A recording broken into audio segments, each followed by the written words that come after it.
আসসালামু আলাইকুম everyone, welcome back to my channel. আশা করি সকলে ভালো আছেন। আজকে আমার রান্নার রেসিপি পারফেক্ট মিষ্টি কুমড়া ভাজি রেসিপি।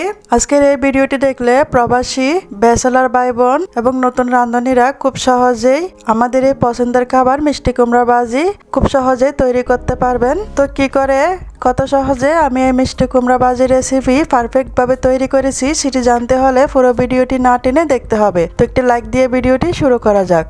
প্রথমে আমি মিষ্টি কুমড়া অর্ধেক পরিমাণ এখানে কেটে নিয়েছি। মিষ্টি কুমড়াগুলোকে একদম ছোট সাইজেও কাটা যাবে না, বড় সাইজেও কাটা যাবে না। ছোট সাইজে কাটলে বেশি গলে যাবে, বড় সাইজে কাটলে সিদ্ধ হবে না। সেজন্য মাঝারি কিউব আকারে এভাবে কেটে নিয়েছি এবং ভালো করে ধুয়ে নিয়েছি। এখন আমি কড়াইটা বসিয়ে দিয়েছি, চুলা মিডিয়াম লো আছে জেলে নিয়েছি। এখানে খাবার রান্না করার তেল দিয়েছি হাফ কাপ পরিমাণ। তেলটা গরম হয়ে গেলে এখানে আমি রসুনের কোয়া দিয়ে দিয়েছি কয়েকটা এবং পেঁয়াজ কুচি দিয়ে দিয়েছি। এর সাথে আমি দিয়ে দিয়েছি দুই তিনটা তেজপাতা। কিছুক্ষণ নেড়ে চেড়ে আমি ভেজে নেব। এরপর আমি এখানে কেটে রাখা এবং ধুয়ে রাখা মিষ্টি কুমড়াগুলো দিয়ে দিয়েছি। আমি এখানে হলুদের গুঁড়া দিয়ে দিয়েছি 1 থেকে 2 চা চামচ, ধনিয়ার গুঁড়ো দিয়ে দিয়েছি 1 টেবিল চামচ, লবণ দিয়ে দিয়েছি 1 টেবিল চামচ। নেড়ে চেড়ে সবগুলো আমি একসাথে মিক্স করে নেব। কাঁচামরিচ দিয়ে দিয়েছি কয়েকটা এবং ঢাকা দিয়ে মিডিয়াম লো আছে রেখে দেব 10 মিনিটের মতন।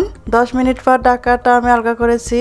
দেখুন হালকা হালকা পানি বের হয়ে এসছে এর থেকে। সেজন্য মিষ্টি কুমড়াতে পানি ব্যবহার করা যায় না, এগুলো নিজের থেকেই পানি বের হয়ে যায়। আবার ঢাকা দিয়ে রেখে দিয়েছি 10 মিনিট।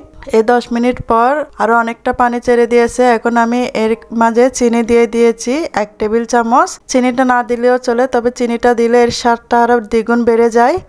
এরপর আমি নেড়ে চেড়ে আবার ঢাকা দিয়ে রেখে দেব 10 থেকে 15 মিনিট।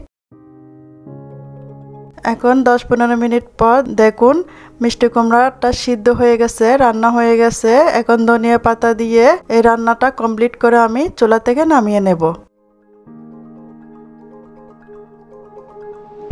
তো তৈরি হয়ে গেছে আজকে আমার পারফেক্ট মিষ্টি কুমড়া ভাজির রেসিপিটি যদি ভালো লেগে থাকে লাইক কমেন্ট শেয়ার করতে ভুলবেন না। আমার চ্যানেলটা সাবস্ক্রাইব করে আমার পাশে থাকার জন্য অনুরোধ রইল। আমার নতুন ভিডিও পাওয়ার জন্য পাশে থাকা বেল আইকনটি বাজিয়ে দিয়ে যাবেন। এতক্ষণ আমার সাথে থাকার জন্য আপনাদের সবাইকে ধন্যবাদ। আল্লাহ হাফেজ।